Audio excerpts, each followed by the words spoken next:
Hi, I'm Arielle Ford, and welcome to Meet the Experts. My very special guest today is Paul Streitz. He's an entrepreneur and the author of Blue Collar Buddha. Paul, welcome to the show. Thanks, Arielle. Appreciate it. Oh, it's great to be with you.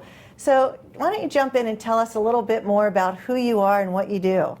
Well, about 7 years ago, I went on a quest to figure out what was holding me back from achieving everything I wanted out of life. I wanted more money, I wanted better relationships, and just really be happier. So what I did is I started to journal, go back as far as I could, and I went back to about age 5, and I created a journal, and then went forward to present time. And what I noticed is I had negative patterns that were holding me back, and they were based on fears and insecurities. So what I did is I started to go back and see what I could fix and what I could change. And as I went through, everything started to come together for me. Well, tell us a little bit about your mission and your vision and why you do what you do. Well, my goal is to help people that were like me. I was in special education. I thought my future was really limited, but I had big dreams. And so what I'm hoping that this book will do is help others realize that you don't have to worry about if you're not the smartest or most academic person. It's really passion, it's drive, and that's what I'm hoping to spread the message around. Who is this book for? The book is for, I think, a lot of people. It covers both business, personal, relationships. It's just an inspirational book of basically, when bad things happen, it doesn't mean that they have to turn out badly. You can change your perspective on it and move forward.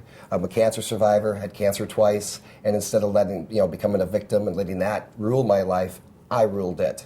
And it actually made me live more. And I know you have a lot of stories in the book. Can you share one of your favorites? One of my favorites. Oh, there's so many. There's a story on love and money, and one of the hardest parts for me is I woke up one day and I was 44 years old and I realized I forgot to get married.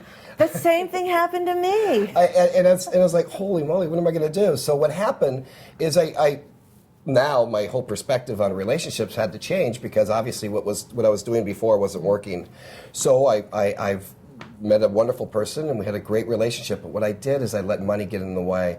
Instead of just trying to be a supportive boyfriend, I tried to become the hero, and I had this huge complex that I wanted to save and do everything for her to help her, and it actually got in the way of the relationship.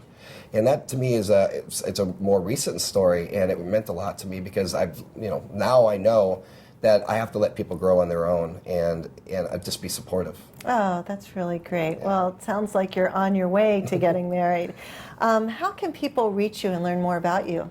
Well, through my website. I'm pretty present in social media, Facebook, Twitter. I'm very approachable. My number's on my website, so people can either email me or call me. And so that's usually pretty easy to get a hold of me. One last question for you. What's your biggest dream for this book?